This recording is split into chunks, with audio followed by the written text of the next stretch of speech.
এই গল্পটি সম্পূর্ণরূপে কল্পনাপ্রসূত। এর সাথে কোনো বাস্তব ব্যক্তি, ঘটনা বা স্থানের মিলিয়ে দেওয়া ঠিক নয়। কোনো চরিত্র বা ঘটনার সাথে বাস্তব জীবনের কোনো মিল থাকলে তা সম্পূর্ণরূপে কাকতালীয়। এই গল্পের উদ্দেশ্য শুধুমাত্র বিনোদন। নমস্কার বন্ধুরা, আমি রূপম আর আপনারা শুনছেন রূপম স্টোরি লাইন্স।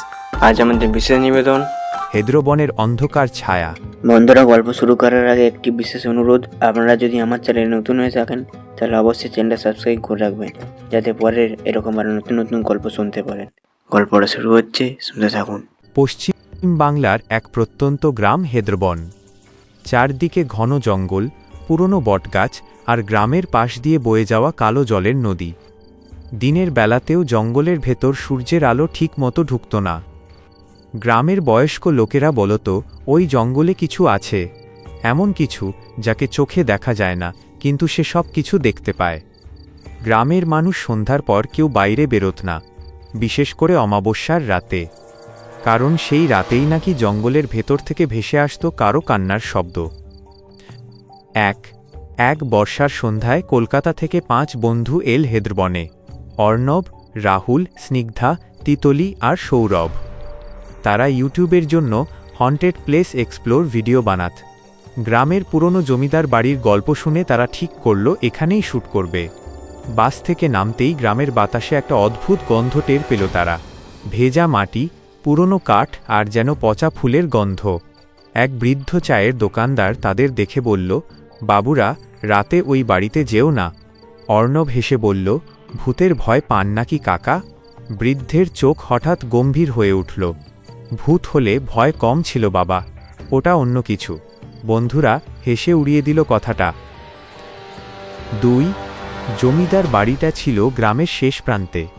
বিশাল লোহার গেট ভাঙা, চারদিকে আগাছা। বাড়ির দেওয়ালে শ্যাওলা জমেছে, জানালার কাঁচগুলো ভাঙা। বাড়ির সামনে পৌঁছতেই তিতলি থেমে গেল। তোমরা শুনলে? কি? সৌরভ জিজ্ঞেস করল। কেউ যেন ফিসফিস করছে, সবাই চুপ করল, কিন্তু কিছুই শোনা গেল না। রাহুল বলল, তোর কল্পনা। তারা ভেতরে ঢুকল, সঙ্গে ক্যামেরা, টর্চ আর ট্রাইপড। বাড়ির ভেতরটা আরও ভয়ঙ্কর। পুরনো ঝাড়বাতি ভাঙা অবস্থায় ঝুলছে, দেয়ালে পুরনো ছবি। একটা ছবিতে দেখা গেল জমিদার হরিনাথ রায়চৌধুরী আর তার পরিবার, কিন্তু ছবিটার দিকে তাকিয়ে স্নিগ্ধা কেঁপে উঠল। ছবির পেছনে দাঁড়িয়ে থাকা কালো ছায়ামূর্তিটা আগে ছিল না। অর্ণব, এটা কি আগে ছিল?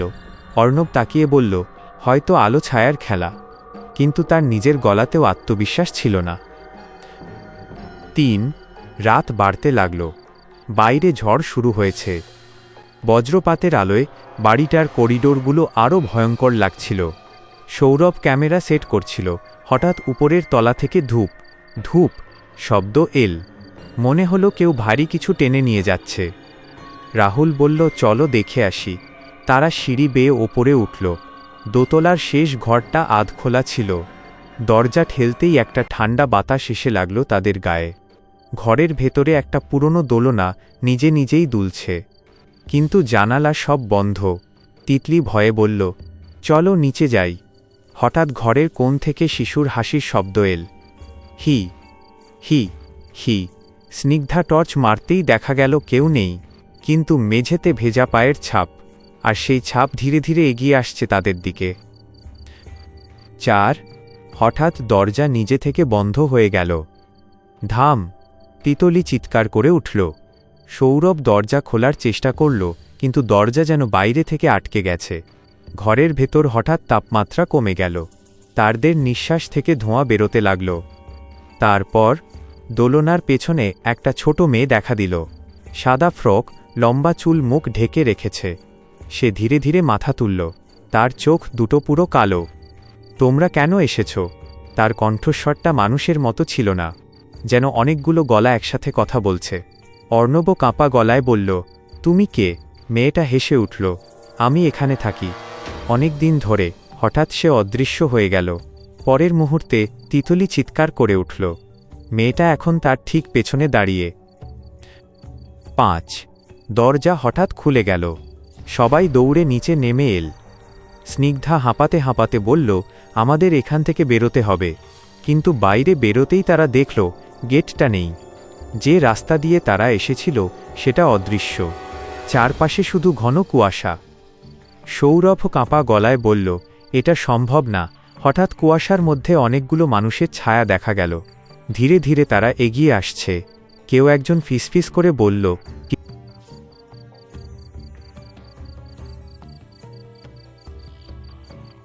আর একটা গলা, ও জেগে উঠেছে। 6 হঠাৎ অর্ণবের ক্যামেরা নিজে থেকেই অন হয়ে গেল। স্ক্রিনে দেখা গেল বাড়ির পুরনো দৃশ্য। অনেক বছর আগের একটা ছোট মেয়েকে দড়ি দিয়ে বেঁধে রাখা হয়েছে। চারপাশে গ্রামের লোক। এক মহিলা কাঁদছে। এক বৃদ্ধ চিৎকার করে বলছে, এই মেয়েটা অভিশপ্ত, ওর জন্যই গ্রামে মৃত্যু নেমেছে। তারপর লোকগুলো মেয়েটাকে বাড়ির ভেতর একটা ঘরে বন্ধ করে দিল। মেয়েটা দরজায় আঘাত করতে করতে কাঁদছিল, মা, আমাকে বের করো, কিন্তু কেউ দরজা খুলল না। ধীরে ধীরে তার কান্নার শব্দ থেমে গেল। ভিডিও বন্ধ হয়ে গেল। সবার মুখ ফ্যাকাশে। তিতলি ফিসফিস করে বলল, ওকে জীবন্ত কবর দেওয়া হয়েছিল। 7 ঠিক তখনই ওপরতলা থেকে ভেসে এল সেই শিশুকণ্ঠ, তোমরা সত্যিটা দেখেছ। বাড়ির সব আলো একসাথে জ্বলে উঠল। দেয়ালে রক্তের দাগ ফুটে উঠতে লাগল। এবার তোমাদের যেতে হবে না। হঠাৎ রাহুল চিৎকার করে উঠল। কেউ তার পা ধরে টানছে। মেঝের নিচ থেকে কালো হাত বেরিয়ে এসেছে। অর্ণব আর সৌরভ তাকে টানতে লাগল, কিন্তু হাতগুলো আরও বাড়তে লাগল। রাহুল কাঁদতে কাঁদতে বলল, আমাকে বাঁচাও। হঠাৎ মেঝে ফেটে গেল। রাহুল অন্ধকার গর্তের ভেতর তলিয়ে গেল। তার চিৎকার ধীরে ধীরে মিলিয়ে গেল। তারপর নিস্তব্ধতা। 8 স্নিগ্ধা হিস্টেরিক্যালি কাঁদতে লাগল। আমরা মোরব। অর্ণব নিজেকে শান্ত রাখার চেষ্টা করল। না, এখান থেকে বেরোনোর রাস্তা আছে। হঠাৎ তারা আবার সেই ছোট মেয়েটাকে দেখল। এবার তার চোখে জল। সে ফিসফিস করে বলল, আমাকে মুক্তি দাও। কিভাবে? অর্ণব জিজ্ঞেস করল। মেয়েটা আঙুল তুলে দেখাল দোতলার শেষ ঘর। ওখানে। 9 তারা আবার দোতলায় উঠল। ঘরের মেঝেতে পুরনো কাঠের তক্তা। সৌরভ সেটা ভাঙতেই নিচে একটা গোপন কুঠুরি দেখা গেল। ভেতরে একটা ছোট কঙ্কাল। তার হাতে একটা লাল কাপড়ে মোড়া পুতুল। স্নিগ্ধা কেঁদে উঠল। এটাই সেই মেয়েটা। হঠাৎ পুরো বাড়ি কাঁপতে শুরু করল। দেয়াল থেকে কালো ধোঁয়া বেরোতে লাগল। এক বিকট গর্জন শোনা গেল। মেয়েটার আত্মা চিৎকার করে উঠল, ও আসছে। কে? অর্ণব চেঁচিয়ে বলল। মেয়েটা ভয়ে কাঁপছিল। যে আমাকে মেরেছিল। 10 হঠাৎ করিডোরের অন্ধকার থেকে একটা বিশাল ছায়া বেরিয়ে এল। লম্বা শরীর, জ্বলন্ত লাল চোখ। তার মুখে মানুষের চামড়ার মতো কিছু ঝুলছে। সে ধীরে ধীরে বলল, এত বছর পর আবার আত্মা পেলাম। সৌরভ টর্চ ছুঁড়ে মারল, কিন্তু ছায়াটা অদৃশ্য হয়ে তার সামনে চলে এলো। এক মুহূর্তে সৌরভ দেয়ালে ছিটকে পড়ল। তার গলা থেকে রক্ত বেরোতে লাগল। তিতলি চিৎকার করে উঠল। অর্ণব কঙ্কালটা তুলে নিল। এটাকে বাইরে নিতে হবে। তারা দৌড়াতে লাগল। পিছনে সেই দানবীয় ছায়া। পুরো বাড়ি কাঁপছে। জানালা ভাঙছে।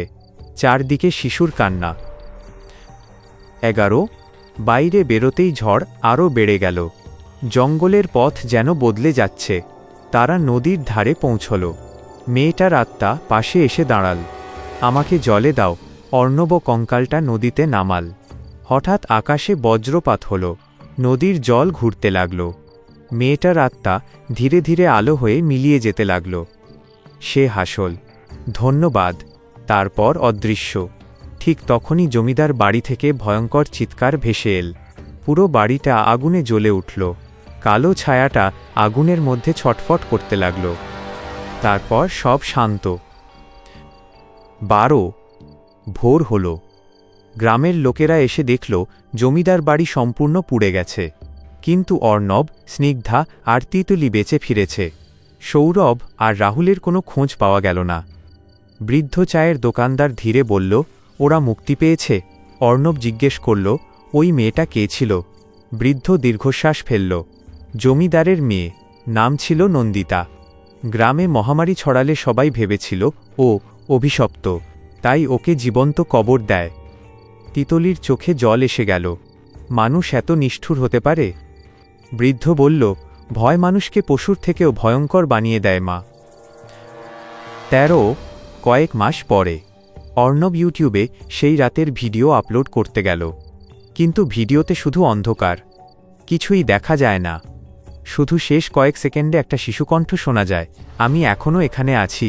অর্ণবের হাত ঠান্ডা হয়ে গেল, কারণ তার ঘরের কোনায় তখন একটা পুরনো দোলনা নিজে নিজেই দুলছিল, ধীরে ধীরে ধীরে। বন্ধুরা, শেষ হলো আজকের গল্পটা আপনাদের কেমন লাগলো অবশ্যই কমেন্টে জানাবেন। যদি ভালো লাগে অবশ্যই ভিডিওটা লাইক করবেন, আর আমাদের চ্যানেলে নতুন না থাকলে অবশ্যই চ্যানেলটা সাবস্ক্রাইব করে রাখবেন এরকম আরও নতুন নতুন গল্প শোনার জন্য। আজকের মতো এখানেই রাখছি, পরের দিন দেখা যাচ্ছে একটা ধামাকাদার নতুন গল্পের সাথে। ততক্ষণের জন্য সবাই সুস্থ থাকবেন, ভালো থাকবেন, আর অবশ্যই রূপমের স্টোরি লাইন শুনতে থাকুন। ধন্যবাদ।